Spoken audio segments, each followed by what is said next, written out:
Esse é o Ancapso e nós vamos falar sobre o problema das novas lideranças na esquerda, né? A esquerda está vendo que está sem lideranças e ela tem um problema maior do que ela imagina, porque, de novo, o problema da esquerda não é a comunicação, não é a forma, não, o problema da esquerda são as ideias que estão ultrapassadas, mas parece que o pessoal está começando a entender isso aqui. Essa coluna do Carlos Alberto de Franco aqui é bem curiosa, realmente, porque ele fala muitas coisas que eu falo aqui nos meus vídeos, com a linguagem do pessoal da esquerda aqui, vendo o que aconteceu nessa história toda, né? O pessoal está chegando perto de entender o que está acontecendo de fato, né? Desde que começou esse movimento da direita, né, dos conservadores crescendo, a esquerda primeiro tratou como uma coisa, uma mudança sem importância, um soluço, depois achou que fosse culpa do Bolsonaro, é o Bolsonaro com o gabinete do ódio que está fazendo isso, não sei o que lá.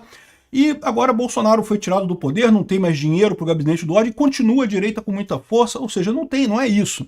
Não é Bolsonaro que causou a direita, Bolsonaro é o reflexo da direita, né? Um reflexo dessa direita que surgiu aqui no Brasil. E agora eles estão vendo também que o problema não é a comunicação, não são as fake news, não é esse tipo de coisa, o problema são as ideias. E aí eles têm um problema, porque onde é que estão os novos líderes da esquerda? Não existem. A direita está cheia de novos líderes aí, o Nicolas Ferreira, Gustavo Gaia, tem um monte de nova liderança na direita, né? E na esquerda? Cadê? Quem são essas pessoas, né? Tem a Tabata Amaral. A Tabata Amaral, assim, mais ou menos esquerda, né? Tem quem mais? Não tem mais ninguém na esquerda.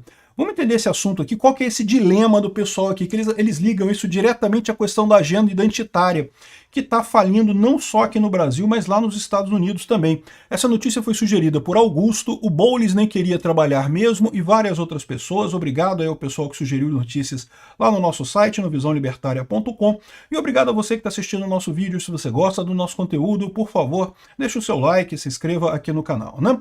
Pois bem, eu achei muito curiosa essa coluna aqui, porque eu sempre fico entusiasmado quando eu vejo as pessoas falando umas ideias que eu acredito ter falado eu mesmo por minha conta aqui há muito tempo atrás. Isso eu já falo sobre isso há bastante tempo, né? Pode ser que essas ideias tenham surgido de uma fonte comum, pode ser que tenha surgido das pessoas tendo as mesmas considerações que eu tive aqui, ou pode ter surgido das pessoas terem contato com as minhas ideias também, pode ser que tenha sido isso que tenha acontecido, mas olha só. O Carlos Alberto de Franco está falando aqui, ó, que a eleição em São Paulo representou uma sinalização do sentimento da sociedade e um prenúncio do que nos aguarda em 2026. O embate de duas versões ideológicas, o conservadorismo versus o identitarismo, né? O eleitorado disse não à agenda woke.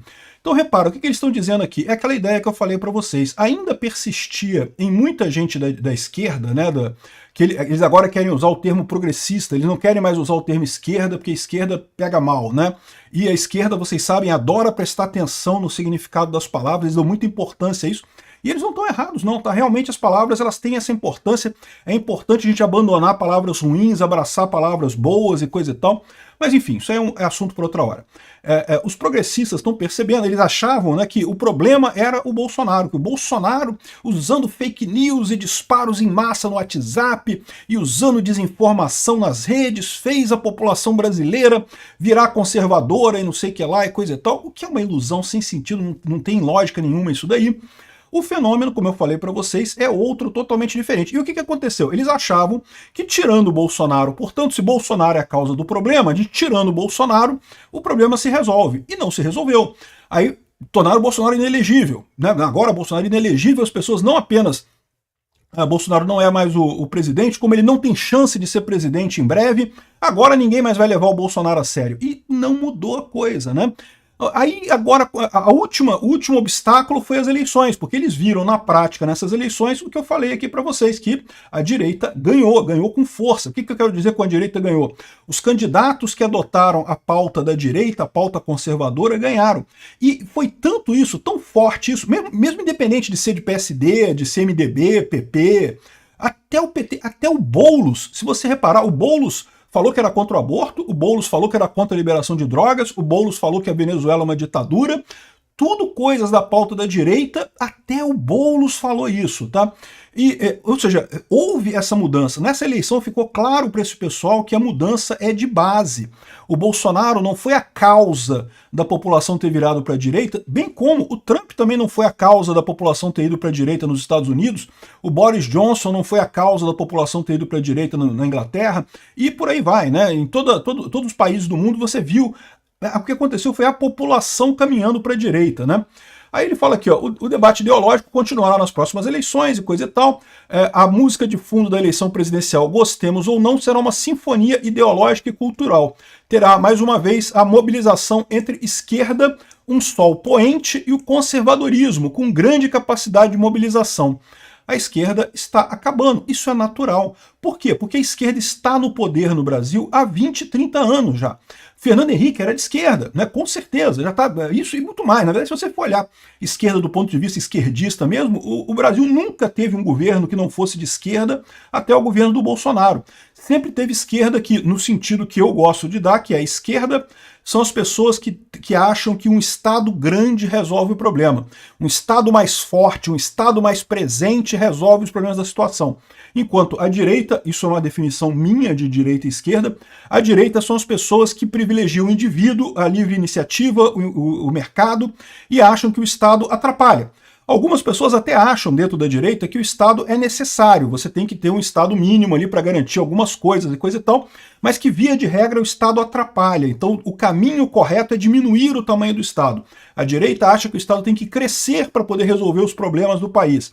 Essa é a diferença fundamental das duas coisas, né? Aí tem a pauta de costumes, tem um monte de outras coisas, mas isso tudo está ligado a esses sentimentos básicos, né?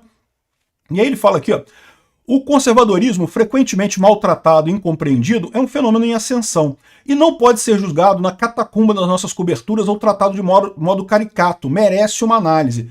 Ou seja, o que ele está falando aqui? Ele está puxando a orelha de jornalistas, porque a imprensa brasileira tem feito exatamente isso.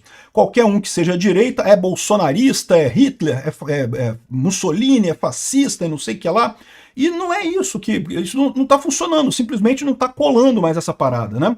Aí ele fala aqui, ó, o conservadorismo está presente num contingente expressivo da sociedade brasileira, inclusive entre os jovens. Ninguém tem dúvida disso.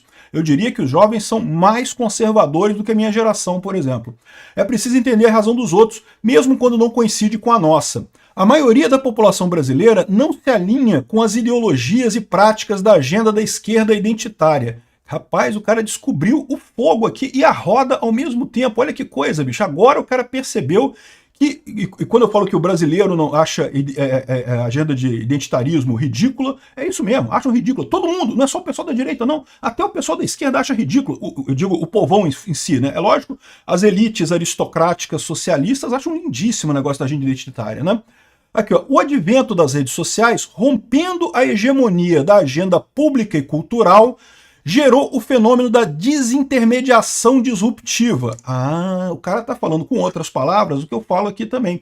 O que você tinha antes? Antes você tinha uma agenda pública e cultural. A mídia centralizada, a Rede Globo, a SBT, a Record, os jornais, a Folha de São Paulo, o Globo, todos eles cuspiam uma agenda pública cultural que era no sentido do progressivismo. Aí a maior parte dos brasileiros se via como eu me sentia na época, né? Eu sempre me sentia um liberal clássico, contrário ao tamanho do Estado, achando que o Estado tinha que ser muito menor, que socialismo é uma besteira completa, mas eu achava que eu era o cara isolado. Não, sou eu que estou errado. O resto do mundo todo é esquerdista, eles devem estar certo. Eu devo estar errado, ficava quieto na minha nisso daí. Muita gente se sentia assim, né? Aqui, ó, novos espaços ocuparam o espaço das discussões e reflexões, disseminando uma perspectiva que se ancora em valores tradicionais, enaltece o indivíduo e a liberdade responsável. Ou seja, exatamente as redes sociais, o problema das redes sociais para a esquerda não é desinformação. Tem desinformação nas redes sociais? Tem. É um problema, tem que ser resolvido. Mas não é isso que faz a diferença. O que faz a diferença é que as pessoas conversam entre si. E aí aquelas pessoas que, como eu, se sentiam isoladas, percebem de repente que não, que na verdade a gente é a maioria. A maior parte das pessoas concorda que o Estado tem que ser pequeno, né? E aí ele coloca aqui, ó, na tentativa de desqualificar as aspirações conservadoras e liberais, vozes da esquerda rotulam de bolsonarista todo mundo que não se alinha com o seu campo, tentando reduzir a ascensão dos conservadores a um personagem controverso e conflitivo. Mesmo o Bolsonaro, se você parar para pensar, não é tão controverso e conflitivo assim não. O Bolsonaro sempre foi um cara moderado pra caramba no final das contas. Mas ele tem razão, o fenômeno do conservadorismo é maior, ultrapassa e independerá de Jair Bolsonaro. Eu não sou tão forte assim, tá? Eu acho que aqui tem um pouco de preconceito dele com o Bolsonaro também. Sim, é lógico, né? O conservadorismo como um todo é maior do que Bolsonaro, é maior do que qualquer pessoa, é um fenômeno do campo das ideias, mas o Bolsonaro é um agente muito importante dentro do conservadorismo brasileiro, dentro da política brasileira, por sua capacidade de fazer política, que falta a muita gente na direita. Aqui, ó. Além disso, a esquerda também se esforça para que o conservadorismo não seja difundido e reconhecido em suas propostas basilares, ou seja, a esquerda tenta vender a caricatura do conservadorismo. Fazem isso o tempo todo. A discussão com o pessoal de esquerda é sempre espantalho, espantalho, espantalho, ad hominem, ad hominem, ad hominem, e nada de discutir o assunto em si, né?